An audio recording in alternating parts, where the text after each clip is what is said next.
বন্ধুগণ, আমাদের চ্যানেলে আপনাদের স্বাগত জানাই। আগামী 2024 সালের মাধ্যমিক পরীক্ষার্থীদের সহায়ক হিসেবে একটি বিশেষ কর্মশালার আয়োজন করে পশ্চিমবঙ্গ মাধ্যমিক শিক্ষক সমিতির হাওড়া জেলা শাখা এবং পাঁচলা ব্লক শাখা।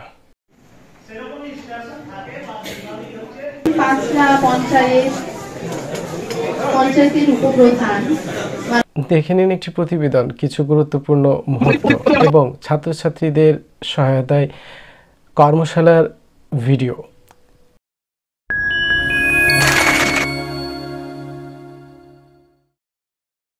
তারপরে রয়েছে এইরকম শর্ট কোশ্চেনের খ বিভাগে প্রায় 4টে ধারা, সেখানে ফিল ইন দ্য ব্ল্যাঙ্ক শূন্যস্থান পূরণ এরকম থাকবে 5টা। তারপরে থাকবে সত্য মিথ্যা, এটাও থাকবে কম্পালসারি, এটাও 5টা করতে হবে 6টা থেকে। আর থাকবে 7টার মধ্যে কলম ম্যাচিং, তোমাকে 5টা করতে হবে যান্ত্রিক বাদ। তো এগুলো, আর লাস্টে আরেকটা যেটা, সেটা হচ্ছে ছোট এক কথায় উত্তর দেওয়া, অতি সংক্ষিপ্ত প্রশ্ন। এগুলো যেগুলো বললাম এগুলো সব মিলিয়ে 26 নাম্বার হয়। তাহলে প্রথমে মাল্টিপল চয়েস বা নৈর্ব্যক্তিক ছিল 15 আর এদিকে 26, তাহলে হয়ে গেল 41 নাম্বার। বাকি আমাদের থাকছে 2 নম্বরের কোশ্চেন, কর্মশালার ডকুমেন্টারি ভিডিও আমাদের চ্যানেলে। তাহলে আমরা দেখতে পাচ্ছি লাইসেন্সে এই কোশ্চেনের ধরনগুলো কি হবে: পার্থক্য, তুলনা, দুটি পয়েন্ট দিয়ে এরকম বৈশিষ্ট্য, তারপরে ছোট ছোট সংজ্ঞা, তারপরে দুটো পার্টে ভাগ, এক এক করে স্নায়ুগ্রন্থি কি, এর কাজ লেখো দুটো পার্টে। এটাও ছোট প্রশ্নের মধ্যে পড়ছে, তাহলে এখানেও 24 নাম্বার হয়ে গেল। তাহলে লাইসেন্সে যেটা পরের পার্টে আছে 6টা প্রশ্নের উত্তর দিতে হবে 5 নাম্বার করে, 2 + 3, 3 + 2, 1 1 + 4, সাধারণত 2 + 3ই হয়। তার সঙ্গে একটা ড্রয়িং এর মানে অঙ্কনের চিত্র, সেই কোশ্চেনে কম্পালসারি, সেই বড় প্রশ্নের মধ্যে। সেই 30 নাম্বারের যে কোশ্চেনগুলো সেগুলো তুমি যোগ দেবে। আমরা বেশিরভাগ ছাত্রছাত্রী যে মূল উত্তরটা ওইখানেই যেন আছে এই ভেবে আমরা বড় প্রশ্নের দিকে চলে যাই, এবং সেটা করতে গিয়ে আমাদের 2-2.5 ঘন্টা সময় চলে যায়। কিন্তু ছোট কোশ্চেন যেটা তোমাকে, যেটা আমরা দেখলাম 30 বাদে বাকি যে 90 নম্বরের যে পার্টটা, দ্যাট ইজ কত হচ্ছে 30 আর ওদিকে হচ্ছে তোমার 60 নাম্বার। তাহলে এই 60 নাম্বার আমরা পাচ্ছি শর্ট কোশ্চেন। সুতরাং লাইফ সায়েন্সের সমস্ত চ্যাপ্টারগুলো একবার করে অন্তত ভালো করে বুঝে বুঝে রিডিং করে যাবে, এবং তার প্রত্যেকটা অধ্যায়ে তোমাদের রায়মার্টিন এই সমস্ত বইগুলো বিভিন্ন সালের কোশ্চেন যেগুলো সাজানো রয়েছে, সেইখানে পয়েন্ট করে দেওয়া আছে যে কোশ্চেনগুলো বহুবার আসছে সেই কোশ্চেনগুলো ওরা বেশি করে গুরুত্ব দিয়ে করেছে, এবং তোমরা সেগুলোর উপর লক্ষ্য রাখবে, কারণ সেগুলোই হচ্ছে বহুচর্চিত প্রশ্ন। যেমন কিছু প্রশ্ন আমি তোমাদের বলছি: বল সকেট জয়েন্ট, ট্যাকটিক ন্যাস্টিক চলনের পার্থক্য, প্রকরণ চলন উদাহরণ, তারপরে হরমোনকে রাসায়নিক দুধ বলা হয় কেন, সমন্বয়ক বলা হয় কেন, ডায়াবেটিস মেলিটাস, ডায়াবেটিস ইনসিপিটাস, এই তো এদের পার্থক্য, কৃষিকার্যে অক্সিজেনের প্রয়োগ, কোন হরমোনকে ক্যালোরিজেনিক হরমোন বলে, পার্থেনোকার্পি কি, পিটুইটারিকে প্রভুগ্রন্থি বলে কেন, অগ্ন্যাশয়কে মিশ্রগ্রন্থি বলে কেন, দিনেত্র দৃষ্টি কি, স্নায়ুগ্রন্থি কি, এর কাজ কি, নিউরন স্নায়ুর পার্থক্য, এরকম মিওসিসকে হ্রাস বিভাজন বলা হয় কেন, এরকম যেগুলো একটুখানি আমরা যদি মন দিই খুব সহজেই উত্তর দিতে পারবো। এই প্রশ্নগুলো প্রত্যেকটা চ্যাপ্টার থেকে যেগুলো বেশি বেশি ইম্পর্টেন্ট, এবং তোমরা এতদিনে মাধ্যমিক দিতে চলেছো, একটা মোটামুটি একটা আইডিয়া হয়েছে। বাকিটা তোমাদের এখন হচ্ছে ম্যাক্সিমাম তোমাদের মনোনিবেশ, আমরা না বললেও তোমরা পড়বে, যখন আমরা বলেছি তোমরা পড়োনি, কিন্তু এখন তোমাদের আগ্রহ করে পাস করতে হবে বা বেশি নাম্বার পেতে হবে। যে যে কোটা জায়গায় এগিয়ে আছো তার থেকে বেশি যে সময় দিতে পারবে, অন্তত আমার সাবজেক্টের বলবো তোমরা ভালো নাম্বার অবশ্যই পাবে। আচ্ছা, আর একটা শর্ট কোশ্চেনের আরো কিছু আমি চর্চিত কোশ্চেন গুলো এখানে সাজেস্টিভ ওয়েতে যেগুলো আছে, হ্যাঁ এখানে আরো কিছু ওই 2 নম্বরের কোশ্চেন নিউক্লিওটাইড নিউক্লিওসাইড, এটা ডিএনএ স্ট্রাকচার থেকে পার্থক্য দশার বৈশিষ্ট্য, তারপরে কোষ বিভাজন বৃদ্ধির পার্থক্য, দেখো এগুলো সব বহু চর্চিত প্রশ্ন এবং খুব ইম্পর্টেন্ট। মানুষের লিঙ্গ নির্ধারণে ওয়াই ক্রোমোজোমের বৈশিষ্ট্য বা ওয়াই ক্রোমোজোমের ভূমিকা।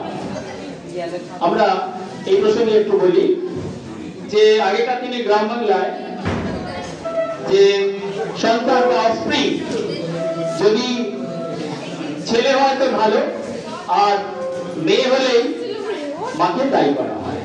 কিন্তু তোমরা ক্লাস মাধ্যমিক পর্যন্ত পড়ে কি বুঝেছো যে লিঙ্গ নির্ধারণে বাবা দায়ী। সমাজ কিছু ভ্রান্ত ধারণা থেকে আমাদেরকে বিভ্রান্ত করে, আমরা সায়েন্সের ছাত্র হিসেবে এই জিনিসটা শিখলাম এবং আগামী দিনে সমাজে আমাদের যেন বক্তব্য থাকে এই ধরনের কোথাও ব্যবহার থাকলে, কারণ আমরা জানি বাবা শুধু দিতে পারে সন্তানের ক্ষেত্রে, যেটা কন্যা সন্তান সেখানে এক্স ক্রোমোজোম, কারণ XX নিয়ে হচ্ছে কন্যা সন্তানের সেক্স জিন বা সেক্স ক্রোমোজোম হয়। সুতরাং বাবার ওয়াই ক্রোমোজোম দিলে নিশ্চয়ই কন্যা সন্তান হবে না, বাবাকে এক্স ক্রোমোজোম দিতে হবে। আর তাহলে মা তো সবসময় এক্স ক্রোমোজোম দিচ্ছেন, মা তো ছেলের ক্ষেত্রে এক্স দিচ্ছেন আর মেয়ের ক্ষেত্রেও এক্স দিচ্ছেন, কিন্তু বাবা যদি ওয়াই দিয়ে দিতেন তাহলে সেটা পুত্র সন্তান হতো।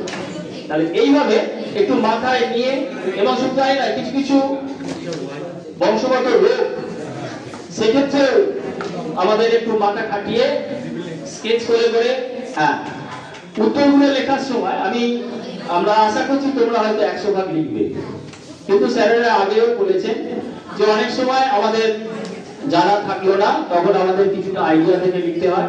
আমি একটু বলবো, তোমরা যে প্রশ্নটা অস্পষ্ট বলে মনে হচ্ছে, তোমার হাতে এখনো একটা কোশ্চেন আছে, সেটাও একটু অস্পষ্টতা, কিন্তু তোমার মনে হচ্ছে একটা যেন বেশি ঠিক, দুটোরই উত্তর দিয়ে দেবে। আমাদের বলা আছে এক্সামিনারদের যে ছাত্র ম্যাক্সিমাম উত্তর করে দিতে পারে, 15টাই করে দিতে পারে, তার মধ্যে থেকে যেটা সে সবচেয়ে ভালো অ্যান্সার ক্রেডিট করবে সেটাই আমরা তাকে দেব। এটা একটা পয়েন্ট, এটা একটা মাথায় রাখবে। অনেক সময় তোমরা লিখে কেটে দাও, কাটবে, ঠিক আছে? হ্যাঁ, তো এগুলো আছে। তারপরে গোটা সিলেবাস ধরে সিপিওডি, পিবিআর, জলভূমিকে প্রাকৃতিক বৃক্ষ বলা হয় কেন, ইউটিফিকেশন কি, জৈব বৈচিত্র্যের হটস্পট, রেড পান্ডা হ্রাস পাওয়ার কারণ, এরকম সংরক্ষণের থেকে কিছু পড়বে। তারপরে বায়োডাইভার্সিটি, ওইখান থেকে কিছুটা পড়বে। তবে সবগুলোই দেখবে গত বছর যেগুলো এসছে তার অল্টারনেটিভ। যদি আমি কথা বলছি, মেন্ডেলের এক সংকর জনন থেকে কোশ্চেন এলো, মেন্ডেলের অন্য পার্টগুলো থেকে তোমরা পড়বে। কেন তিনি মডেল গাছ চয়েস করেছিলেন? কারণ দ্বিসংকর জননের ওপর আমাদের বেশি কিছু নেই, দ্বিসংকর জননে শুধু কাকে বলে এইটুকু সংজ্ঞাটা আছে। সুতরাং এক সংকরের যদি এক সংকর জনন যদি ব্যাখ্যা চেয়ে থাকে আগের বছর, পরের বছর নিশ্চিত রূপে এটা আসবে না। যদি চোখের ছবি এবছর এসে থাকে তাহলে অবশ্যই এটা বাদ দিয়ে তার আগের বছরে যেগুলো এসেছিল, কোষের ছবি কি, মাইটোসিস, বিভাজনের ছবি, সেইগুলো তোমরা জোর দেবে। অল্টারনেটিভটা মাথায় রাখবে, একটু মাথায় খেলাতে হবে এবং সেই মতো এগোতে হবে, তাহলে কষ্ট কম হবে এবং আমরা অনেকটা কভার করে যেতে পারবো।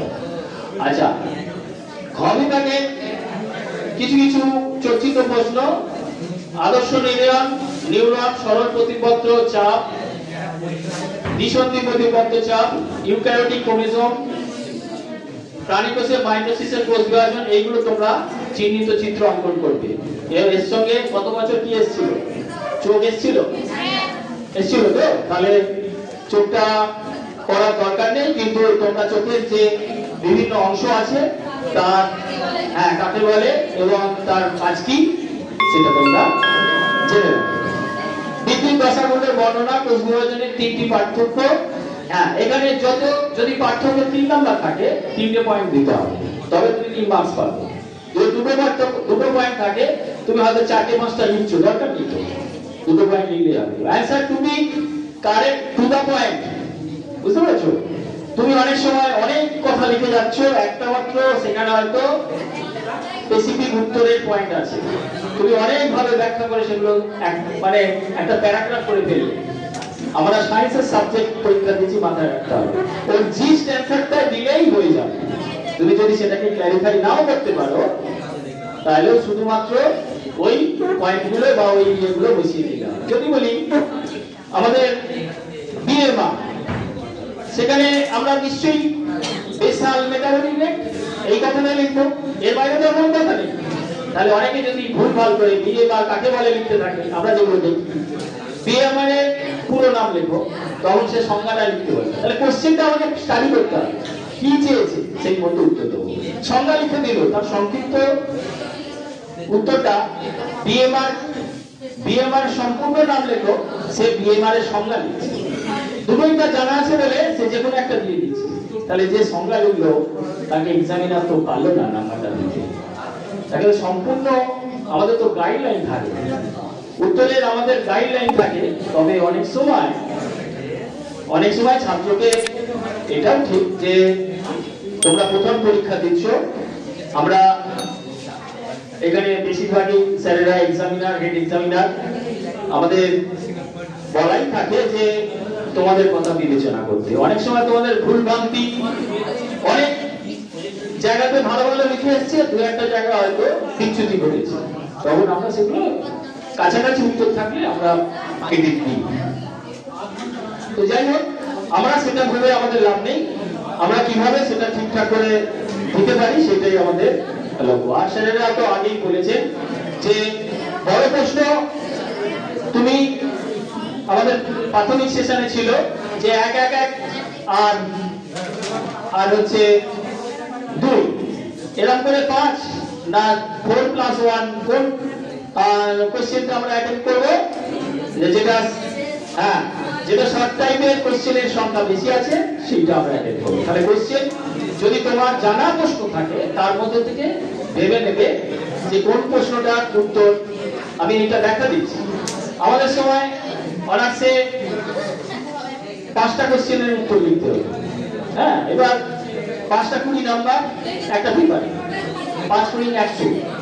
তো একজন ছেলে তার সব জানা, সে 7-8টা জানে, সে 4টের উত্তর লিখতে গিয়ে সময় শেষ, বলে দারুণ লিখলাম এই 4টে। তো তখন তাকে মার্কিং করা হবে প্রত্যেকটাতে 60%, আর সে বেশি নাম্বার দেওয়া হতো, ম্যাক্সিমাম 60 to 70, তাকে দেওয়া হতো 60% নাম্বার প্রত্যেকটাতে। তার মধ্যে তো 19-20 হতে পারে, হয়তো একটা 50%। তাহলে 5টা উত্তরের জন্য সে কত পেল? 4টে উত্তর দিয়েছে, 4 × 48 পেল। আর 5টা প্রশ্ন সব যদি সে মোটামুটি একটা লেখে, প্রত্যেকটাতে যদি তাকে 20-তে 10 দেওয়া হয়, 5-10 50, তাতেই সে 2 নাম্বার বেশি পেয়ে গেল। যদি তার একটা প্রশ্নের উত্তর সেখানে বেশি থাকে বা দুটোর বেশি থাকে, সে 52, 54, 56 পেয়ে গেল, 1% বেশি হয়ে গেল। তাহলে তোমাকে একটু উত্তর লেখার সময় একটু ভেবে নিতে হবে, শুধু তো জানলেই হবে না। এখানে স্যারেরা বহু আলোচনা করেছে, এক্সপ্রেশন, তোমার খাতাটাই হবে তোমার আসল পরিচয়, সুন্দর করে করতে হবে।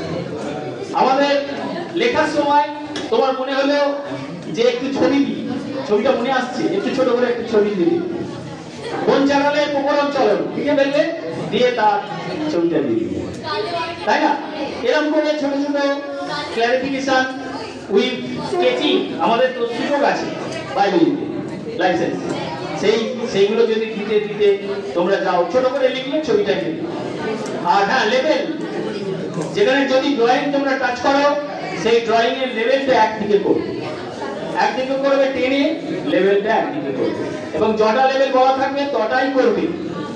ছবিটা ভালো আঁকতে পারো বলে ওইটা করে, আর লেভেলে তোমার যে 3 নাম্বার আছে সেটা তুমি খেয়াল করলে না, সেটা কোনো রকম একটা দিয়ে চলে দারুণ ছবি এঁকে চলে এসেছে না, ছবির জন্য একটা আলাদা আলাদা মার্কিং, লেভেলিং এর জন্য আলাদা। একদিকে করে যটা লেভেল করতে বলেছে তোমার জানা সেই কটা লেভেল করবে, বাড়তি লেভেল আমার দরকার নেই। যদি তুমি শিওর হও ওই 3টে লেভেলই তোমার জানা আছে, ওই 3টে লেভেলই করবে, ঠিক আছে? এটা হচ্ছে টু দা পয়েন্ট। এইরকম অনেক বিষয় আছে যেগুলো তোমাদের অস্পষ্ট ছিল। আমরা আশাবাদী যে এইভাবে প্রত্যেকটা সাবজেক্টে আমরা যে তোমাদের মধ্যে ভালো এই সমস্ত জিনিসগুলো সিঞ্চন করলাম, ইনজেক্ট করে দিলাম, এগুলো তোমাদের আত্মবিশ্বাস বাড়াবে। পরীক্ষার আগে একটা আত্মবিশ্বাসের মন আমাদের দরকার। আমাদের বিজন স্যার বলে গেছেন যে আমি কোন পরিবেশে গেছি সেইটা আমার জানার দরকার নেই, আমার জ্ঞানটা, আমার জানা জিনিসটা সেখানে রিফ্লেক্ট করব, এটাই হচ্ছে বড় কথা। কে কি করছে পরীক্ষার হলে আমার কোনো দিকে দেখার দরকার নেই।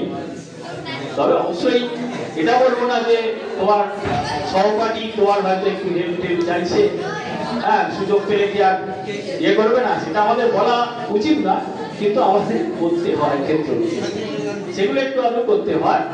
আর না হলে হয়তো 1 বছর ফেল করে যাবে, তাহলে তুমি তোমার বন্ধুকে হারিয়ে ফেলবে, তাহলে তাকে টেনে নিয়ে এটা তোমার যদি সম্ভব। তো সেগুলো সবসময় কোড অফ কন্ডাক্ট মেনে যে সময় যেরকম স্যারেরা বলবেন, স্যারেরা আগেও বলে গেছেন যে একটা নতুন জায়গায় তুমি যাবে, তোমার পরিচয়, তোমার ব্যবহার স্যার ম্যাডামরা যেভাবে বলবেন সেভাবে করবে, কোনো রকম ওখানে ইয়ে রাখবে না। সবসময় হলেতে একটা সুন্দর ব্যবহার তোমাদের রাখতে হবে। যাই হোক, তোমাদের এরকম আমরা পাঠিয়ে দেবো, পিডিএফ করা আছে বা আমারও কিছু করা আছে, সংযোজন করে আমরা পাঠিয়ে দেবো। আশা করি এরকম বলতে গেলে অনেক রকম বিষয় আছে, তোমরা মোটামুটি পড়াশোনা করো, বেশি বললে আবার গুলিয়ে যাবে। তবে সব সাবজেক্ট, সব চ্যাপ্টার কিন্তু পড়ে যাবে, আমি এটা বললাম, এবং প্রত্যেকদিন পড়ে যাবে। ম্যাথ যেমন প্রত্যেকদিন করতে হয়, তবে সেটা আরেকটা আছে, বায়োলজিটাও প্রত্যেকদিন পড়ে যাবে। আর কি বললাম, শর্ট কোশ্চেনের উপর বিশেষ করে গুরুত্ব দিতে হবে। প্রত্যেক চ্যাপ্টার থেকে শর্ট কোশ্চেন থাকবে, প্রত্যেকটা আইটেম। 5টা চ্যাপ্টারে 5টাতেই শূন্যস্থান থাকবে, 5টা চ্যাপ্টারে 5টাতেই ডান দিক বাম দিক ম্যাচিং থাকবে, 5টা চ্যাপ্টারে 5টাতেই তোমার সত্য মিথ্যা থাকবে, যেগুলো হচ্ছে কম্পালসারি ক্যাটাগরি। সুতরাং সব চ্যাপ্টারকে ভালো করে জেনে, এবং তার মধ্যে বহু চর্চিত প্রশ্ন যেগুলো, সেগুলো একটু জোর থাকলে পাস তো বটেই, ভালো মার্কস তোমার অ্যাটলিস্ট 50-60 তোমরা পাবে। আর যারা পড়াশোনার মধ্যে নেই তাদের বলবো তোমরা এখন থেকে শুরু করো। যারা 5 মার্কসেরও জায়গায় নেই, তোমাদের আশা করি এখানে নেই, এখানে সব সিনসিয়ার গার্জেন এবং ছেলেমেয়েরা আশা করি এসেছো। অনেকেই এখনো ঠিক সেরকম জায়গায় পৌঁছায়নি, তোমরা তাদেরকে সহযোগিতা করবে কোনোভাবে, যে তোরা তুই পড়, কোনো ব্যাপার নয়, স্যারেরা বলেছেন প্রশ্ন খুবই সহজ হয়, যা যা আমরা করে যাই তার অন্তত মানে হাফেরও কম, মানে সেরকম সহজ বলতে সবার লেখার উপযোগী হয়, সেখানে সুযোগ থাকে। একটা অর্ডিনারি ছেলেও পরীক্ষা দিয়ে পাস করতে পারবে যেন, আবার একটা ভালো ছেলে ভালো মার্কিং নিয়ে ডিভিশন নিয়ে বেরিয়ে যাবে, যে যার যোগ্যতা জ্ঞান বুদ্ধি দিয়ে দেয়। তবে তোমরা তাদেরকে এনকারেজ করো। যাই হোক, এটা হচ্ছে মানে আমাদের পিয়ার লার্নিং, আমাদের এই শিক্ষা ব্যবস্থার একটা জিনিস, যে পিছিয়ে পড়া বন্ধুদের ভাইদের আমাদের একটু এনকারেজ করতে হবে। শুধু আমারটা নয়, এই জগতে আমাদের সবকিছু, আমরা তো স্কুলের টিচার, তোমাদের জন্য এসেছি কেন, এটা হচ্ছে আমাদের সামাজিক কর্তব্য। এখন তুমি পরীক্ষা হলে না পারো, এখন তাকে একটু এনকারেজ করবে, পাশাপাশি বন্ধুরা থাকবে, নিজেরা থাকবে। তোমরা জেনে যাচ্ছ মানে তোমাদের আশপাশে, তোমাদের স্কুলে যেসব বন্ধুরা আসেন তাদেরকেও একটু বলো বা দিও, সাজেশনগুলো পেয়ে। ঠিক আছে, অসংখ্য ধন্যবাদ, তোমাদের ভালো।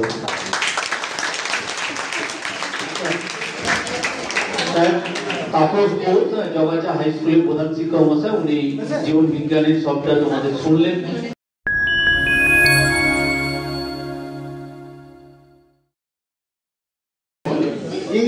ইংলিশটা একটু অন্য ধরনের, এখানে কোনো প্রথমেই বলে দিই কোনো সাজেশন হয় না, ইংলিশের কোনোদিন কোনো সাজেশন হয় না। এটা হচ্ছে সাবজেক্ট ঠিক বলবো না কতটা, এটা হচ্ছে বিষয়টা হচ্ছে ল্যাঙ্গুয়েজ টিচিং। ইংলিশটা হচ্ছে আমাদের ল্যাঙ্গুয়েজ টিচিং। কারণ তোমরা নিশ্চয়ই জানো এতদিন পরীক্ষা দিয়ে এসেছো যে মাত্র 20 মার্কস থাকে আমাদের ওই টেক্সট বুকটাতে, 20 মার্কস। আর 20 মার্কসের মধ্যে সেখানে হচ্ছে আমাদের সিন আর আনসিন প্যাসেজ থাকে, সেখানে আনসিনে থাকবে 20, আর টেক্সচুয়াল যেটা সিন সেখানে যে 20 মার্কস সেটাতে থাকবে 12 মার্কস হচ্ছে প্রোজ পোরশন থেকে, আর 8 মার্কস থাকবে পোয়েম, তাই তো? এখন টেস্টে তোমরা দেখেছো, আর সেই জন্যই আমি হচ্ছে ওই কোয়েশ্চেনের যে পার্ট বাই পার্ট তোমাদের সাথে একটু ডিসকাস করে চলেছি। আর যদি কোনো কোয়েশ্চেন থাকে সেটা হচ্ছে হোয়াটসঅ্যাপ নাম্বার দেওয়া থাকবে, সেখানে তোমরা এনি টাইম কোয়েশ্চেনগুলো রাখতে পারো, আমি চেষ্টা করবো তার আনসার দেওয়ার। ঠিক আছে? আচ্ছা, তো আমাদের দেখো প্রথমেই রয়েছে যে প্রোজ পোরশন থেকে একটা প্যাসেজ তুলে দেওয়া থাকে। অনেকেই বুঝতে পারে না যেটা কি, কোনটা কি করব। অনেকেই আছে যে হয়তো দেখা গেল যে টেক্সটের যে কোয়েশ্চেনগুলো হয় সেই কোয়েশ্চেন প্যাটার্নটা কি, কোয়েশ্চেন প্যাটার্ন হচ্ছে আমাদের যে অল্টারনেটিভ আনসার দেওয়া থাকে, এমসিকিউ যেটাকে বলে। সোজা করে যাও, হবে না? হবে? আচ্ছা, দেখো যে write the correct alternative in the given space to complete the following sentences। তো দেখো 4টে করে অল্টারনেটিভ আনসার দেওয়া রয়েছে, 4টে করে দেওয়া থাকে, এবং প্রত্যেকটা অল্টারনেটিভে হচ্ছে রাইট সাইডে একটা বক্স থাকে। যদিও এখানে বক্সটা দেওয়া নেই, এখানে টিক মার্ক বলা হয়েছে, কিন্তু টিক মার্ক না থেকে অনেক সময় বক্সে তোমাদের কি করতে হয়, ওই এ বি সি ডি যে 4টে অল্টারনেটিভ তার হচ্ছে যেটা রাইট হবে সেটাতে এ হলে এ, বি হলে বি লিখে দিতে হয়, অথবা যদি ঠিক বলা থাকে তোমরা টিক দিয়ে দেবে। আর অনেকেই করে কি, আমরা খাতা দেখতে গিয়েও দেখেছি যে কি হচ্ছে 4টেতেই ঠিক মেরে দিচ্ছে। কখনোই না, কখনো না, সবসময় একটাই অ্যান্সার। যদি ভুল হয় ওটাকে কেটে দাও, কেটে দিয়ে পাশে একটা বক্স করে আবার টিক মারো যদি মনে হয় ওটাই ঠিক, আর না হলে ওই কেটে দিয়ে পুরোই বক্সে লেখাটাই ভালো। ঠিক আছে? কখনো জড়াবে না, কোনোদিন এরকম ভাবে ইজি করে কেটে আবার এ কি বি বোঝা যায় না, যেটা আমাদের ট্রু ফলস থাকে না, সেই ট্রু ফলস আনসারে কি করে টি লিখেছে, ও মনে হলো ফলস, শুট করে টেনে দিল নিচে একটা, ওদিকে টি এর মাথা, ওদিকে এবার টি না এ বোঝা যাচ্ছে না, তাই না? তাহলে কি হবে, তখন কি করবে স্যার হচ্ছে ওটা পুরোটাই কেটে। যদি মনে হয় যে তোমার কারেকশন করতে হবে, কেটে দাও, দিয়ে পাশে বক্স নিজে তৈরি করে নাও, নিয়ে লিখে দাও, তাহলেই হবে। ঠিক আছে? আরেকটা প্যাটার্ন থাকে যেটা হচ্ছে তোমাদের যে মানে SAQ, short answer type question process. সেই শর্ট আনসার টাইপ কোশ্চেন সেটা হচ্ছে অবশ্যই তোমাকে টেক্সটটা ভালো করে পড়তে হবে, পড়ে তুমি বোঝো যে প্রশ্নটা কি জানতে চাইছে। Who said this, who said this, বা why did he said it, তার মানে সে কে এটা বললো বা কেন বললো, তাই তো? তখন তোমরা সেইভাবে সেই আনসারটা খোঁজো যে কে বলেছে। অনেকে সেন্টেন্স লিখতে পারছে না, আমাদের ইংলিশে হয় অনেকে সেন্টেন্সটা ঠিকমতো সাজাতে পারে না, তাহলে কি করবে, ছেড়ে দেবে? ছাড়বে না। তুমি বুঝতে পারছো যে হু সেড দিস কে বলেছে, স্বামীনাথন সেড, তাই তো? এটা লিখতে পারলো না, তাহলে কি করবে, শুধু স্বামীনাথন কথাটাও যদি লিখে আসো তাহলেও কিন্তু মার্কস আমরা দিই, মার্কস দেবো। যে পুরো সেন্টেন্সে লেখার কথা এসএকিউ যেগুলো আমরা বলছিলাম যে শর্ট আনসার টাইপ যে কোশ্চেন, সেগুলো যে 2 নম্বরের অনেক সময় থাকে, তাই তো? সেগুলো আমরা নম্বর দিই আন্ডার কনসিডারেশন। ঠিক আছে? এরপরে আমি চলে আসি তোমাদের যে পোয়েম।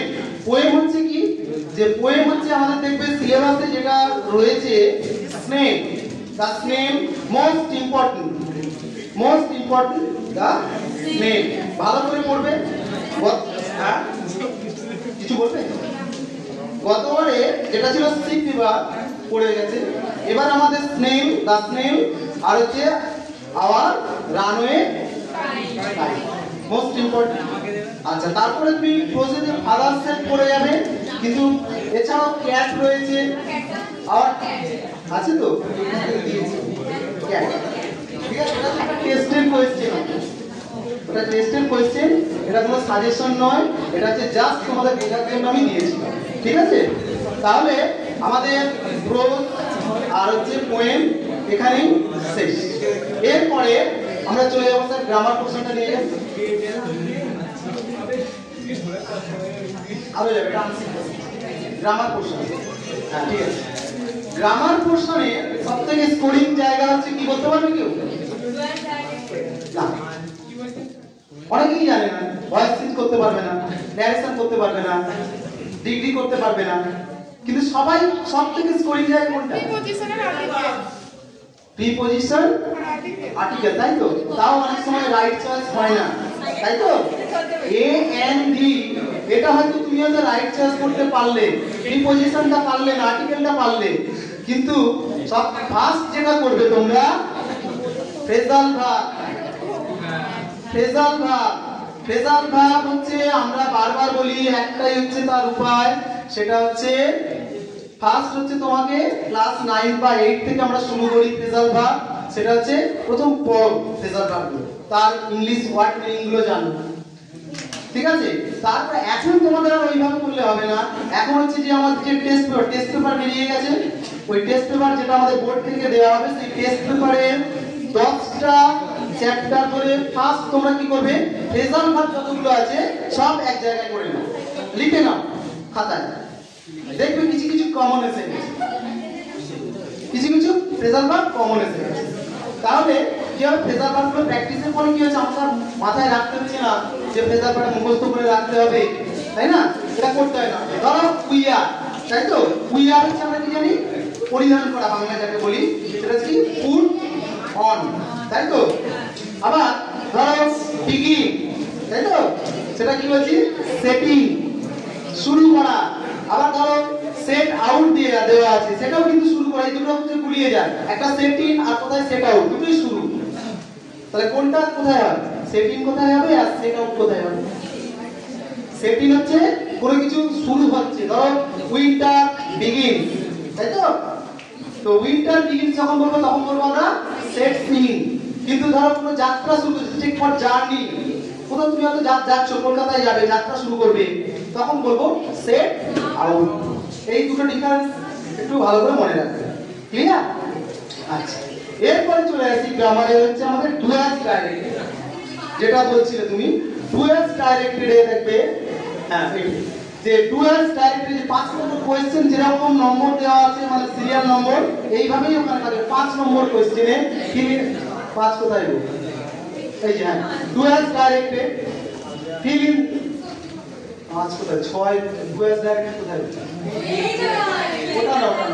ওটা না তো এই যে ওর নিচে আরো এই যে ডুয়াস, এটা তো আরেকটু এই যে বিয়ের টাকা, বিয়ের টাকা, ঠিক আছে? এই বিয়ের টাকে দেখো দেওয়া আছে চেঞ্জ দ্য ভয়েস, প্রথমেই দেওয়া আছে কোয়েশ্চেন করবে, ভয়েস চেঞ্জ থাকবে, ন্যারেশন থাকবে, তিনটে থাকে, 3 নম্বর ভয়েস চেঞ্জ, ন্যারেশন, তারপরে যেটা থাকবে ওটাকে তোমরা অনেকেই হয়তো জানো যে ট্রান্সফরমেশন অফ সেন্টেন্সেস, সেটা হচ্ছে ভেরিয়াস টাইপ, অ্যাফারমেটিভ দেওয়া আছে, নেগেটিভ করতে হবে, ডিগ্রি চেঞ্জ, তাই তো? বা তোমার অ্যাসার্টিভ সেন্টেন্স আছে, সেটাকে কোয়েশ্চেন করতে হবে, ইন্টারোগেটিভ করতে হবে, ঠিক আছে? মানে various types of changes in sentences, okay? তো যেটা দেওয়া থাকবে সেটা করবে। যেমন এখানে দিয়েছিলাম পজিটিভ ডিগ্রি করতে হবে সেন্টেন্সটাকে, হ্যাঁ ছিল তোমাদের হচ্ছে সুপারলেটিভ ডিগ্রি, তাই তো?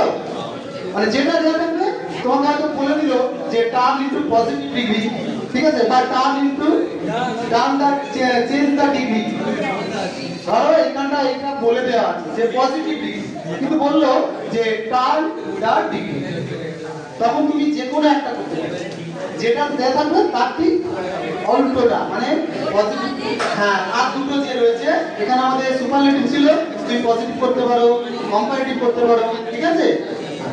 এই একটা, এরপরে তুমি চলে যাবে একটু নাও ন্যারেশনটা, তোমাদের ন্যারেশনটা যেটা আছে থাকবেই আর ভয়েস থাকবেই, ঠিক আছে? আচ্ছা, এইবার হচ্ছে আমাদের রেজাল্ট ভাগ হয়ে গেছে, এটা না ছেড়ে দিই, ওটা দরকার নেই। এইবার হচ্ছে আমাদের যেটা fill in the blanks with appropriate article preposition, ওটা কেউ বাদ দেবে না, সবাই করবে, আমি জানি, না পারলেও লিখে আসবে, ঠিক আছে? A N D, ঠিক আছে? আমরা সাধারণ যে নিয়মগুলো জানি যে যদি কোনো ওয়ার্ড কি হয় ভাওয়েল দিয়ে শুরু হয় তাহলে তার আগে কি বসাই এন বসাই তাই তো আচ্ছা আর কি হয় কিছু কিছু ওয়ার্ড আছে দেখবে কনসোনেন্ট দিয়ে শুরু হচ্ছে কিন্তু ভাওয়েলের মধ্যে যে প্রোনাউন্সিয়েশনটা হয় অর্থাৎ সাউন্ড এখানে হচ্ছে ভাওয়েল সাউন্ড যদি আসে যেমন আওয়াজ এইচ ও ইউ আর আওয়াজ কিন্তু এইচ এর উচ্চারণ অ হচ্ছে না এখানে আ তাহলে আমরা এন আওয়ার বলি তাই তো আবার দেখবে ঠিক উল্টোটা ইউনিয়ন রুম ইউ এই যে ইউ প্রোনাউন্সিয়েশন যদি ইউ এর মতো হয় কখনো তোমরা জানো তখন কি করতে হয় ওই জেনারেল যে নিয়মটা রয়েছিল আমাদের যে এন বসাতে হয় ভারত থাকলে তখন আমরা কি করে দেবো লাইক এ বসিয়ে দেবো এন আরেকটা হয় কোনটা আর কোনটা ও ও এর উচ্চারণ যদি ওয়ার মতো হয়ে যায় তাহলে এন না বসে এ বসবে এন ওয়ান আই ম্যান তাই তো এক চোখ লোক বলি আমরা তাই না তো এন ওয়ান বলবো কি তাহলে কি বলবো এ ওয়ান ঠিক আছে এইগুলো একটু খেয়াল রাখবে অনেকে দেখবে জানে কিন্তু ওইখানে পরীক্ষার সময় তাড়াহুড়ো করতে গিয়ে ভুলটা করে ঠিক আছে আচ্ছা এরপরে যেটা আমাদের ফার্স্ট যেটা থাকবে আমি গ্রামার পোরশন একদম শুরুটা যেটা আছে ওই যে ভাগ ফর্ম যেটা তোমরা জানো যে ভাগ ফর্ম তো অ্যাপ্রোপ্রিয়েট ভাগ মানে তোমাদের তিনটে করে অপশন দেওয়া থাকে যদি পাঁচ টেন্সে হয় তাহলে পাঁচ ফর্ম বসাতে হবে এই যে দেখো তোমাদের আছে Swami stopped on the roadside to make up his mind about Samuel Samuel তারপরে ড্যাশ দেওয়া আছে না দিয়ে দেখো is was has দেওয়া আছে তো যে রাইট আনসারটা হবে সেটা ওই মানে ফাঁকা জায়গাটা ব্ল্যাঙ্ক জায়গাটা তোমরা লিখে দেবে কখনোই দাগ দেবে না ওখানে অবশ্যই লিখবে ক্লিয়ার আচ্ছা আর যেটা বলবো হচ্ছে তোমাদের ভোকাবুলারি ভোকাবুলারিটা কি এটা হচ্ছে কিন্তু গ্রামারের আরেকটা মানে সবথেকে কঠিন জায়গা তাই না যেটা করতে হয় যে 3 নম্বর কোশ্চেন আনসিন প্যাসেজ 3 নম্বর যে আনসিন প্যাসেজ থাকে সেই প্যাসেজ থেকে তুলে আনতে হয় ওয়ার্ডটা এখানে মিনিং গুলো দেওয়া থাকে মিনিং গুলো দেওয়া আছে এই যে ডেথ তাই তো ডেথ এর হচ্ছে আরেকটা অন্য একটা ওয়ার্ড রয়েছে হ্যাঁ সেটা হচ্ছে আমাদের ওই আনসিন প্যাসেজ থেকে খুঁজে এনে লিখতে হবে তো সেটা করতে গিয়ে একটা আর্ট আছে সেটা কি তুমি ওয়ার্ডটা দেখো দেখবে যে ওটা যে কোন পার্টস অফ স্পিচ হচ্ছে নাউন ভার্ব অ্যাডজেক্টিভ তুমি হয়তো একদম শেষে করবে কিন্তু এটা আগে করতে যাবে কি করবে তাহলে ভালো করে আগে দেখে নাও কোন পার্টস অফ স্পিচ হচ্ছে সেই অনুযায়ী ওখান থেকে যেগুলো বের করে নিয়ে বসা তাহলেই ঠিক হয়ে যাবে আর নাম্বারটা ইংরেজিতে ভ্যারি করে মেইনলি দেখবে যদি তুমি অ্যাবাভ 80 মার্কস ক্যারি করতে চাও অ্যাবাভ 80 তখন কিন্তু তোমাকে ভোকাবুলারি করতেই হবে মিলিয়ে দেখবে যারা মানে ওই আমাদের প্রজেক্টের যে নম্বরটা রয়েছে 10 নম্বর আর এখানে 90 তবে তো 100 তো সেখানে দেখবে 90 যখনই পাচ্ছে তখন সেই স্টুডেন্ট কিন্তু ওই চারটে যে 8 নম্বর যে ভোকাবুলারি এটা সেটা কিন্তু করতেই হবে চারটে ভোকাবুলারি যদি ঠিক করতে পারো তাহলে দেখবে অ্যাবাভ 90 আস্তে আর বেশি নয় 5 মিনিট হবে এইটা একটু খেয়াল রাখবে ঠিক আছে এবং শেষে করবে এটা কেন ভেবে চিন্তা করতে হবে এরপর আর বেশি না আরেকটু হয়েছে এরপরে যেটা করবে তোমাদের সেটা হচ্ছে রাইটিং এইখানটা একটু অনেকেই দেখবে 50টা খাতা 10টা খাতায় রয়েছে রাইটিং বাদ বাকি 40টা খাতা পুরো ব্ল্যাঙ্ক তাহলে কি হলো স্যারের খুব সুবিধা হলো টেনে দাও কোনো নম্বর নেই 30টা নম্বর 0 90 এর মধ্যে 30 মার্কস চলে গেল তুমি 60 এর পরীক্ষা দিতে তাহলে ওটা কি করবে এবারের জন্য যেটা ইম্পর্টেন্ট মোস্ট ইম্পর্টেন্ট সেটা হচ্ছে রিপোর্ট রাইটিং ঠিক আছে রিপোর্ট রাইটিং তারপরে রয়েছে নোটিশ ঠিক আছে 10 নম্বর নোটিশ আমি বলে দিচ্ছি নোটিশ রিপোর্ট তারপরে হচ্ছে তোমার প্যারাগ্রাফ রাইটিং থাকে আর লেটার রাইটিং এই লেটারে হচ্ছে দুটো পার্ট তাই তো দুটো পার্ট কি কি একটা পার্সোনাল আর একটা অফিসিয়াল লেটার গত বছর পড়ে গেছে পার্সোনাল অফিসিয়াল লেটার এবছর তোমরা দেখবে হয়তো ওই প্রাইভেট লেটারটা মানে পার্সোনাল লেটারটা মোস্ট ইম্পর্টেন্ট, ঠিক আছে? তো সেখানে কিছু লেটারে যেটা বলার সেটা হচ্ছে অ্যাড্রেস করতে হয়, অ্যাড্রেস করতে হয়। ধরো প্রাইভেট লেটার বা পার্সোনাল লেটার, সেখানে তুমি অ্যাড্রেস করবে যে ধরো ফ্রেন্ডসকে তুমি চিঠি লেখো যে how do you spend your time after your examination, কিভাবে তুমি তোমার সময়টা কাটাবে পরীক্ষার পরে, মাধ্যমিক পরীক্ষার পরে কিভাবে তুমি সময়টা কাটাবে বন্ধুকে জানিয়ে, ঠিক আছে? তাহলে তুমি প্রথমেই অ্যাড্রেস করো একটা, ধরো এই যে এটা যদি পেজ হয়, পুরোটাই আমি বলছি পেজ হয়, আর টেকনিকটা জেনে নাও। সেটা হচ্ছে প্রাইভেট লেটারের ক্ষেত্রে মাঝামাঝি ভাঁজ করো করে লেফট সাইডটা হচ্ছে যাকে চিঠি লিখছো, উপরে মানে লেফট সাইডে একদম টপে মাই ডিয়ার বলে অ্যাড্রেস করে বন্ধুর নাম মাই ডিয়ার এক্স কমা, ঠিক আছে? আবার রাইট সাইডটায় কি লিখবে, যে চিঠি লেখে, ঠিক আছে? অর্থাৎ তুমি লিখছো তোমার জন্য, তবে কি লিখবে, ডেট আর প্লেস, আর কিছু লিখতে হবে, ডেট প্লেস। দেখবে অনেক বই অনেক জায়গায় দেওয়া আছে, ডেট দেওয়া আছে, তার পুরো অ্যাড্রেস দেওয়া, পুরো অ্যাড্রেস দেওয়া দরকার। শুধু তোমার ধরো তুমি 5টা দিকে লিখছো, 5টা লেখো, আর উপরে কাজ কবে চিঠি লেখা হচ্ছে, এই জায়গা থেকে লেখা হচ্ছে বুঝতে পারবে, ঠিক আছে? তারপরে মেন বডি, তাহলে ধরো যারা লিখতে পারবে তারা তো সো গুড লিখে দিলে, যারা পারবে না তারা কি করবে, এইরকম একটা চিঠি যদি আসে তাদের জন্য আমি বলে দিচ্ছি, তারা ওই অ্যাড্রেসটা যেভাবে বললাম করো, আর মেন বডিটা অর্থাৎ সাবজেক্টটা যদি না থাকে না, ওই ফরম্যাটটা যদি দাও তাহলে কিন্তু নম্বর দেবে না, ফরম্যাটের জন্য 2 নম্বর থাকে। তাহলে ওই সাবজেক্টের জায়গায় মানে মেয়ে তাহলে কি লিখবে যে হাউ আর ইউ, তুমি কেমন আছো, I hope you are very well by the grace of God, ঠিক আছে? We are also fine here, হ্যাঁ? তারপর এই সব লিখলে এগুলো হচ্ছে সবার ক্ষেত্রে কমন, মানে প্রাইভেট লেটারে এই কথাগুলো প্রত্যেকে মনে রাখবে। তারপরে কি সাবজেক্ট যেটা ছিল যে how do you spend your time, তাই তো? আচ্ছা, তারপরে এই সম্পর্কে যে কথাটা যে spend your time after examination, ওই কথাগুলো আছে তো ওখানে কোশ্চেনের মধ্যে, ওইটাকে একটু ছোট করে লিখে দাও যে after examination I shall spend my time with I also take computer course, এরকম ভাবে কিছু লিখতে পারো। বা I also visit my maternal uncle's house, এরকম লিখে দিলে, ঠিক আছে? এই যে 2-4টে কথাও লিখলে মানে সাবজেক্ট রিলেটেড হয়ে গেল, তারপরে ছেড়ে দাও না, যারা পারবে না তাদের জন্য বলছি। তারপরে শেষে তুমি এখানে লেখো যে একদম তোমার জন্য বলেছো, উপরে তোমার প্লেস আর ডেট বলেছো, নিচে তোমার ইওর ফ্রেন্ড, ইওর ফ্রেন্ড, আর কিছু লিখতে হবে না, ইওর লাভিং ফ্রেন্ড কিছু লিখতে হবে না, লাভিং ফ্রেন্ড লিখলে খুব ভালো, ঠিক আছে?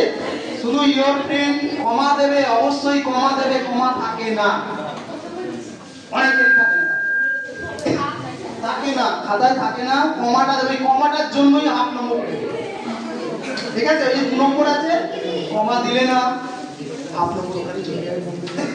তারপরে একদম লেফট সাইডে একদম নিচে ওখানটায় লিখবে যেখানে চিঠি যাবে, বন্ধুকে বা তোমার দাদা দিদি যাকে চিঠি লিখো তার নাম লিখবে, আরো তার ঠিকানা রাখতে হবে। এটা হচ্ছে প্রাইভেট লেটার, এইভাবে, ঠিক আছে? এইবার আরেকটা বলে দিই, অফিসিয়াল লেটার।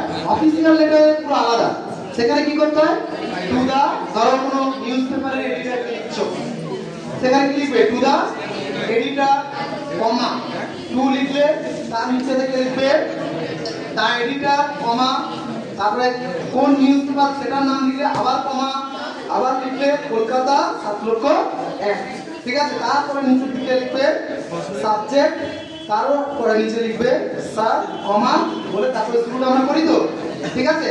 এইভাবে এইটুকুই আপাতত বললাম। এরপরে নোটিশে চলে যাই, স্কোরিং জায়গা যেটা রাইটিং। নোটিশ হচ্ছে কি না, যেটা বিজ্ঞপ্তি আমরা বাংলায় বলি, অনেক সময় লিখতে হয় এবং এটা আমাদের কাজেও লাগে। আগামী দিনে তোমরা অনেক বড় বড় পদে যাবে, সেখানে গিয়ে নোটিশ লিখতে হবে, তো তার জন্য নোটিশটা শিখে রাখা হবে। তো নোটিশ লেখা হচ্ছে টেকনিক কি, প্রথমে কি করবে, এটা দিয়ে দিতে হবে, এটা দিয়ে দিতে হবে, প্রজেক্টটা দিয়ে দিতে না লাগে, ঠিক আছে? তো নোটিশ হচ্ছে কি, এবারে যেটা আমি বলছিলাম, নোটিশ খুব ইম্পর্টেন্ট। ভালো করে কোয়েশ্চেনটা পড়বে যে কি লেখা আছে, রাইট এ নোটিশ, এইটুকু নিশ্চয়ই বুঝতে পারবে। রাইট এ নোটিশ, সেই নোটিশের জায়গায় দেখা যাচ্ছে কি লিখছে প্যাকেজ, তাহলে হবে? হবে না। রাইট এ রিপোর্ট, সেখানে লিখছে নোটিশ, হবে? পুরো আলাদা, ফরম্যাটটাই আলাদা, রিপোর্টের ফরম্যাট আলাদা, নোটিশের ফরম্যাট আলাদা। তাহলে নোটিশে কি করবো আমরা? প্রথমেই পেজে উপরে লিখবো কি, কোথা থেকে তুমি মানে স্কুলের যদি স্কুল রিলেটেড নোটিশ হয় তাহলে স্কুলের নাম লিখতে হয় তো প্যাডে, তোমার স্কুলের নাম থাকবে, কখন করবে? XYZ ABCD হাই স্কুল বলে লিখে দিলে, ঠিক আছে? কারণ ওটা লেখা উচিত না যে কোথা থেকে তুমি লিখছো, ওটা তোমাকে বড় কিছু লিখতে হবে। হ্যাঁ, ABC হাই স্কুল লিখবে। হ্যাঁ, তারপরে ওর নিচে হচ্ছে একটু সাবজেক্টটা ছোট করে লিখে দিই, কিসের বিষয়ে নোটিশ, ঠিক আছে? যে ফেয়ারওয়েল সেরিমনি, ধর তোমার স্কুলের কোনো টিচার রিটায়ার করেছে, তার উপর একটা ফেয়ারওয়েল সেরিমনি হবে, তাহলে কি লিখবে? ফেয়ারওয়েল সেরিমনি, ঠিক আছে? আর কি নোটিশের ডান দিকে ডেট লিখবে, কোন তারিখে লেখা হচ্ছে। তারপরে বাঁ দিকে উপরে লিখবে কি রেফারেন্স নম্বর, কত নম্বর নোটিশ। অনেকে নোটিশ নম্বরও লেখে, আবার REF রেফারেন্স নম্বর। নম্বরটা কিভাবে লিখবো বলো তো? হ্যাঁ বলো।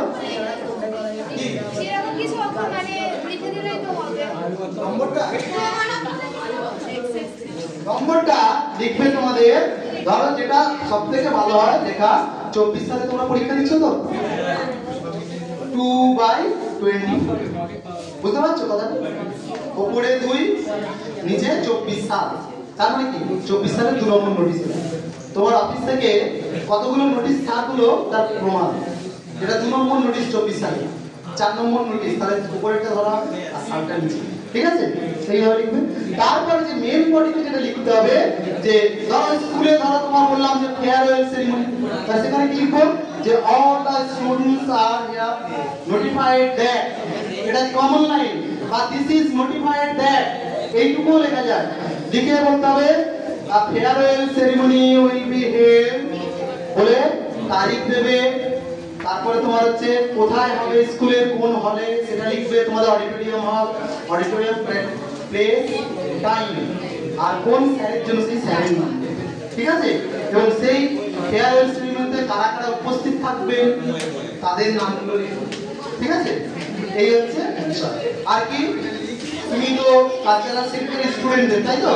তাহলে as a cultural secretary you should request, তোমরা অবশ্যই তাদেরকে রিকোয়েস্ট করো যে কিছু যেন তারা ডোনেট করে, যাতে করে গিফট দিতে পারে, এই কথাগুলো লিখবে, ঠিক আছে? আর নিচে ডান দিকে এখানে কি লিখবে? সেক্রেটারি, কালচারাল সেক্রেটারি, সই, হ্যাঁ এসডি বলে তোমার নাম সই করবে, ঠিক আছে? আর বাম দিকে কাউন্টার সাইন, কাউন্টার সাইন কার? এইচএম মানে হেডমাস্টার অথবা হেডমিস্ট্রেস। আর এইরকম জায়গাটায় করে তোমাদের কি করবে? গোল পাকাবে, দুটো গোল এরকম দুবার পাকিয়ে দেবে, দিয়ে ওই মাঝখানটা লিখবে SEAL, SEAL, স্ট্যাম্প মারতে হয় তো, এগুলো তুমি তার স্ট্যাম্প পাবে না ওখানে, ওখানে কি করবে? গোল পাকিয়ে দিয়ে ওখানে SEAL, ঠিক আছে? রাইট। এরপরে চলে আসি আমি রিপোর্ট। রিপোর্ট রাইটিং এ কি করবে না, লেখা ওই জায়গাতেও লেখা থাকে রাইট এ রিপোর্ট, কখনোই নোটিশটা লিখে দিয়ে চলে আসবে না। যদি না জানো, যদি মনে হয় যে আমি রিপোর্ট লিখতে পারছি না, তাহলে কি করবে? রিপোর্ট কথাটা বুঝতে পারছো? তাহলে কি করবে না, প্রথমে আমাদের একটা হেডিং দিতে হয় রিপোর্টে। সেই হেডিংটা কিভাবে? প্রত্যেকটা ওয়ার্ড ক্যাপিটালে লিখবে, ক্যাপিটাল লেটার, ঠিক আছে? 3% died বা 3% killed and 4 injured, তাই তো? ওইগুলো প্রত্যেকটা ক্যাপিটালে লিখবে, ঠিক আছে? আচ্ছা, তারপরে কি করবে না, রিপোর্টটা যখন শুরু করবো সেখানে আমাদের দিতে হয় প্লেস আর ডেট, মানে কবে তুমি লিখছো আর কোন জায়গা থেকে লিখছো। ধরো তোমাদের এখন এখানে আসতে আরেকটু এই রিপোর্ট লিখতে গিয়ে যে রিপোর্ট লিখতে গিয়ে কি হয়েছে, দেখা গেল যে ঘটনাটা ঘটেছে কোথায়? ভেতর দিকে কোনো একটা গ্রামে, তাই তো? সেই প্লেসটা লিখবে না, কি লিখবে? একটা রিনাউন্ড প্লেস, পাঁচলা, রানীহাটি, হাওড়া, ঠিক আছে, সেই জায়গাটা লিখলে আর ডেটটা লিখে তারপরে এবার বর্ণনাটা শুরু করলে। ধরো কোনো অ্যাক্সিডেন্ট হয়েছে, প্রথমেই তুমি জানিয়ে দাও ওপেনিং সেন্টেন্সে যে কতজন মারা গেছে, কতজন আহত, তাই তো, এটা লিখবে। তারপরে কারণটা লিখবে, কি কারণে। তারপরে আই উইটনেস যারা ছিল, যারা ভালো লিখতে পারো, আই উইটনেস যারা আছে, চোখে যারা দেখেছে, তাদের বক্তব্যটা তুলে দেবে। সেখানে কিভাবে দেবে? অবশ্যই ডাইরেক্ট স্পিচ, ঠিক আছে, হ্যাঁ। এবং ডাইরেক্ট স্পিচ অবশ্যই ওই কোটেশনের মধ্যে লিখবে, এটা জানো। আচ্ছা, এরপরে যেটা হচ্ছে কোনো রিলিফ, রেস্কিউ অপারেশন, এগুলো আছে কিনা, এই পয়েন্টগুলো কিন্তু ওখানে থাকবে দেওয়া। এবং রাইটিং এ যে পয়েন্ট বলা থাকে সেই পয়েন্ট একটা বাদ দেবে না, প্রত্যেকটা পয়েন্টকে ইনক্লুড করে দেবে, ঠিক আছে, একটা বাদ দেবে না, তাহলেই হবে। কারণ প্রত্যেকটা ওই পয়েন্টের উপরে যে পয়েন্টগুলো বলা থাকে, সে নোটিশই হোক, রিপোর্ট হোক, স্টোরি রাইটিং হোক, সেখানে কিন্তু ওই পয়েন্টগুলো একটা যদি বাদ দাও, তোমার মার্কস কিন্তু কমিয়ে দেবে। কোনো কিছু বাদ নয়, তুমি অ্যাড করতে পারো, কিন্তু বাদ দিয়ে দেবে, ক্লিয়ার। আর হচ্ছে এবারে আছে তোমার আস্তে আস্তে, আর যেটা আছে, এই একটু চুপ করো না, আরেকটা যেটা আছে সেটা হচ্ছে স্টোরি রাইটিং। স্টোরি হচ্ছে ছোট্ট করে বলে দিই, স্টোরির টাইটেল দেবে, আর মরাল থাকলে মরাল দেবে নিচে, আর বডিতে স্টোরি মানেই অতীতের ঘটনা, গল্প মানে কি আগে ঘটে গেছে, পাস্ট টেন্স ফলো করবে। যে পয়েন্টগুলো দেওয়া থাকবে ওই পয়েন্টগুলোকে ইনলার্জ করবে, আর ভার্বগুলোকে পাস্ট টেন্সে করে তাহলেই হবে। ছাড়বে না কেউ, স্টোরি যদি আসে প্লিজ ছাড়বে না, ভার্বগুলোকে পাস্ট টেন্সে করবে। সাবজেক্ট একটা কথা মনে রাখবে যে রাইটিং স্কিলে SVO প্যাটার্ন ফলো করবে, সাবজেক্ট ভার্ব অবজেক্ট, কর্তা ক্রিয়া কর্ম, সাবজেক্ট ভার্ব অবজেক্ট, আর ভার্বগুলো পাস্ট টেন্সে, তাহলেই হবে, ঠিক আছে। এই হচ্ছে ব্যাপার। আর কিছু জানার আছে? ঠিক আছে, এবার আরেকটা কথা বলে যাই এক্সাম রিলেটেড। এক্সাম রিলেটেড যেটা হচ্ছে সেটা বলে দিই, যেখানেই পরীক্ষা দিতে যাও, পরীক্ষাটা পরীক্ষার্থীদের মতো যাবে। সেখানকার যা ডিসিপ্লিন, তোমাদের স্কুলে তোমরা যেভাবে ডিসিপ্লিন মেনটেন করো, অন্য স্কুলের সেন্টারগুলোতেও যেন সেইভাবে ডিসিপ্লিনটা মেনটেন করো। কারণ একটা কথা মনে রাখবে, যদি কিছু খারাপ কিছু করে আসো সেই স্কুলে, ওই সময় কিচ্ছুটি বলা হবে না, পরিষ্কার নির্দেশ দেওয়া আছে, কোনো স্টুডেন্টকে কিচ্ছু বলা হবে না। আগে এটা হতো অন দ্য স্পট, তাকে সাইন করিয়ে আরে করে দেওয়া হতো, পুরো পরীক্ষাটা স্কুল করে দেওয়া হতো। এখন ওসব কিচ্ছু হবে না, পরিষ্কার তোমার নাম রোল নাম্বার লিখে বোর্ডে পাঠিয়ে দেবো আমরা, যা করার বোর্ড করবে। আর বোর্ড করা মানে বাবা মাকেও ডাকবে, সেই কনসার্ন যে স্কুল, তোমার স্কুল অথরিটি, হেডমাস্টার, অ্যাডমিনিস্ট্রেটর, তাকেও ডাকবে, তোমাকেও ডাকবে, সবাইকে ডেকে নিয়ে গিয়ে ওখানে কথা বলবে। রেজাল্ট তো পাবেই, ঠিক আছে। ভাবছো যে আপনি বেশ টাকাটা পদ্মফুল করে দিয়ে চলে এলাম, রেজাল্টটা তখন পদ্মফুলের মতো ফুটে দেবে। Thank you.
আরেকটা কথা বলি, 15 নম্বর 15টা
যেমন ধরো একটা ছোট অঙ্ক দিলে করতে হয়। আচ্ছা, এই অঙ্ক প্রশ্নে বলে রাখি, যদি এমনও হয় কোনো অঙ্কের তুমি সূত্রটা ধরতে পারছো কিন্তু করতে পারছো না, সূত্রটা লিখে আসবে, যা যা জিনিস দেওয়া আছে সেটা লিখে আসবে। তুমি করতে না পারলে ওই সূত্র নাম্বার পাবে, 2 নম্বর থাকলে 1 নম্বর করে পাবে। ঠিক আছে?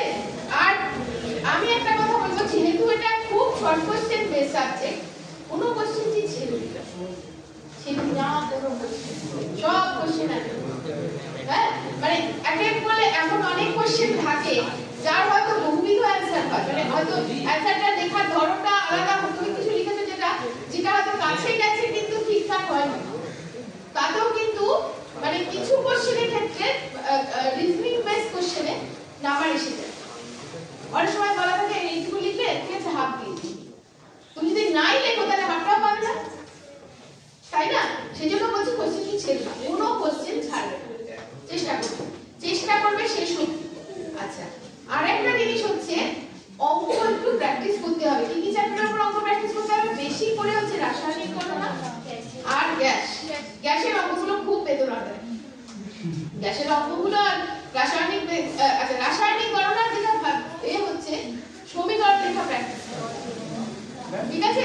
সমীকরণ, হ্যাঁ বলে একটু বললাম তো আমাকে 5টা মিনিট একটু টাইম দিতে হবে, এতক্ষণ দিলে যখন আর 15 মিনিট দিবে। হ্যাঁ, তো রাসায়নিক গণনা যেটা যতগুলো যে বই ফলো করো, 10টা বই না পড়লেও চলবে, যে বই ফলো করো তার সমীকরণগুলো লিখে প্র্যাকটিস করো। আর দেখবে রাসায়নিক গণনা যেগুলো ইজি, হ্যাঁ ধরো হাইড্রোজেন, অক্সিজেন, এগুলো পারমাণবিক গুরুত্ব দেওয়া থাকে না, বা আণবিক গুরুত্ব অনেক কিছু দেওয়া থাকে না, পারমাণবিক গুরুত্ব কিছু কিছু দেওয়া থাকে, যেগুলো ধরো ক্যালসিয়াম, ম্যাগনেসিয়াম, হ্যাঁ সেগুলো তো আননোন, সেগুলোর ক্ষেত্রে পারমাণবিক গুরুত্ব দেওয়া থাকে। যেমন ক্লোরিন, যেগুলো দেওয়া থাকে না সেগুলো হাইড্রোজেন, অক্সিজেন, কার্বন, নাইট্রোজেন, এদের দেওয়া থাকে না অনেক সময়, সেগুলো তাহলে। আর তোমাদের তাহলে সমীকরণ লিখে অঙ্ক করাটা প্র্যাকটিস করতে হচ্ছে। আর কি অ্যাভোগাড্রো সূত্রের অঙ্ক প্র্যাকটিস করতে হচ্ছে। আর প্র্যাকটিস করতে হচ্ছে প্রথম বয়েলস ল, চার্লস ল, এর অঙ্ক তোমার প্র্যাকটিস করতেই হবে, ভালো করে করতে হবে। তারপর যেটা যাচ্ছে লাইনের চ্যাপ্টার থেকে এখন কিছু কিছু ছোট ছোট অঙ্ক আসছে, যেমন বিবর্ধনের অঙ্ক আসছে, ধরো কতটা মানে তোমার বিবর্ধনের অঙ্ক আসছে। আবার যেটা আসছে ধরো ওই তোমার প্রতিসারকের অঙ্ক, ছোট ছোট প্রতিসারক ছোট অঙ্ক আসছে, 1 মার্কসের কোশ্চেন। হ্যাঁ, সেই ধরনের কোশ্চেনের আমি একটা মানে বানিয়েছি, আমি ওই যিনি এখানে তোমাদের কি অপারেট করছেন তার হোয়াটসঅ্যাপে আমি পাঠিয়ে দেবো, তাকে দিলে পাবে তো তোমরা, তার হোয়াটসঅ্যাপে আমি পাঠিয়ে দেবো। আচ্ছা, আরেকটা জিনিস, তারপরে চ্যাপ্টারটা কি, তারপরে তাপের চ্যাপ্টার থেকে খুব বেশি অঙ্ক আসে না, তাপের চ্যাপ্টারে কোশ্চেন আমি সেই ফরম্যাটও বলে দিচ্ছি, এটা তোমরা ছবি তুলে নিলে ভালো হবে। আচ্ছা, এটা মানে বইতেও আছে, বইতেও এই ফরম্যাটটা আছে। আচ্ছা, তারপরে হচ্ছে তোমার মেইন চ্যাপ্টার হচ্ছে তড়িৎ। তড়িৎে কি কি ধরনের অঙ্ক আসে? ওহমস ল, সমান্তরাল সমবায়, শ্রেণী সমবায়। তারপরে যেটা আসে হচ্ছে বোর্ড অফ ট্রেড ইউনিট, মানে তোমার বিওটি এর উপর অঙ্ক। আর সেই কম্পালসারি ওই জায়গা থেকে অঙ্ক আসে, ওই জায়গার অঙ্ক কিন্তু প্র্যাকটিস করতে হবে। জুলস ল এর অঙ্ক ডিরেক্টলি ওইখান থেকেই রিলেটেড হয়, হ্যাঁ সেইখানে। আর জুলস ল এটা প্র্যাকটিস করবে। আচ্ছা, আরেকটা জিনিস, এই অঙ্কর কথা তো বলে দিই, এইবার যেটা বলি আমাদের আলোর চ্যাপ্টারে তোমার ডায়াগ্রাম কিন্তু একটা আসে। আলোর চ্যাপ্টারে ডায়াগ্রামগুলো খুব ভালো করে এঁকে এঁকে প্র্যাকটিস করি। আলোর চ্যাপ্টারে ডায়াগ্রাম খুব ভালো করে এঁকে প্র্যাকটিস করি। সিগমা, হ্যাঁ ডেল্টা, আচ্ছা ডেল্টা ওইটা যেটা বলি প্রিজমের ক্ষেত্রে ওই প্রমাণটা এবারে আসা চাই, ওই প্রমাণটা কিন্তু এবারে প্র্যাকটিস করবেই। আমি স্কুলেও বলেছি, টেস্টেও দিয়েছি, এবারেও তোমাদেরও বলছি, ওটা কিন্তু প্র্যাকটিস করবে, এটা আসে। আর এবারে চান্স আছে, হ্যাঁ ওই ডেল্টা ইন্টিগ্রাল টু হ্যাঁ ওই ওটা প্র্যাকটিস করবে। আচ্ছা, আর যেটা বলছি শুধু লিখে প্র্যাকটিস করো। আর হচ্ছে প্রথমে বলেছিলাম 2 নম্বরের প্রশ্নতে 3 মিনিট থেকে 3.5 মিনিট লাগে। 9টা কোশ্চেন তোমাদের 2 নম্বরে থাকে, তাই তো? 9টা কোশ্চেন থাকে 2 নম্বরে, যেটা 3 থেকে 3.5 কোশ্চেন, মানে প্রায় 30 মিনিট লাগবে ওই পার্টটা। আর বাকি রইলো তোমার 12টা কোশ্চেন 3 মার্কসের। 12টা কোশ্চেন 3 মার্কসের মধ্যে অঙ্ক থাকে 2টি থাকে তো। হ্যাঁ, তাহলে অঙ্ক করতে মোটামুটি 5 মিনিট লাগে। আমি 5 মিনিট করেই ধরলাম, 5 × 60, 1 ঘন্টা ওই পার্টটা চলে গেল।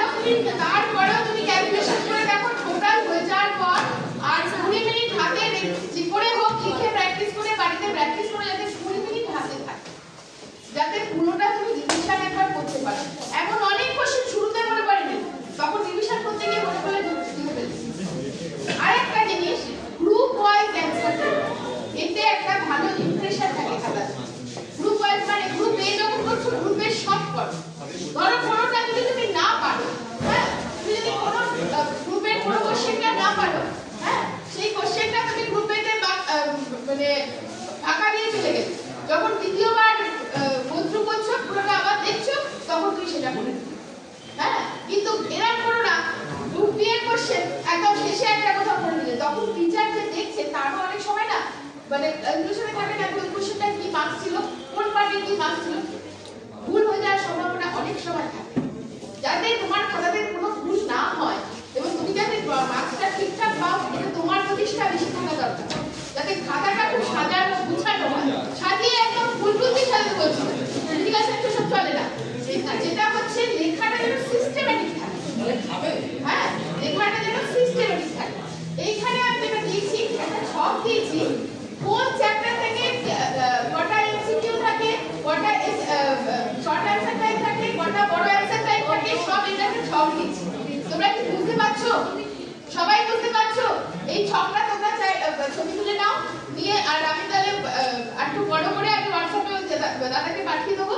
তোমরা এটা মানে কি এখান থেকে তুমি এমসিকিউ এর কোন চ্যাপ্টার থেকে এমসিকিউ প্র্যাকটিস করতে হবে, কোন চ্যাপ্টার থেকে আমি শর্ট অ্যানসার টাইপ না করলেও চলবে, 2 নম্বরের প্রশ্ন কোন চ্যাপ্টারে না করলেও চলবে, সেই প্যাটার্নটা তুমি এখানে পেয়ে যাবে। আর সবার আগে দরকার নিজের একটা টাইম ম্যানেজমেন্ট। আমি গ্রুপ এ তে কতটা সময় দেব, গ্রুপ বি তে কতটা সময় দেব, গ্রুপ সি কে কতটা সময় দেব, সেই টাইম ম্যানেজমেন্টটা কিন্তু খুব এফেক্ট দেয় পরীক্ষাতে। এবং তার জন্য 10টা টেস্ট পেপারের পেজ সলভ, 10টা টেস্ট পেপার, যে কোনো টেস্ট পেপারের পেজ, আমাদের বোর্ডের টেস্ট পেপারটা খুবই ভালো, যে কোনো টেস্ট পেপারের 10টা পেজ কিন্তু সলভ করো।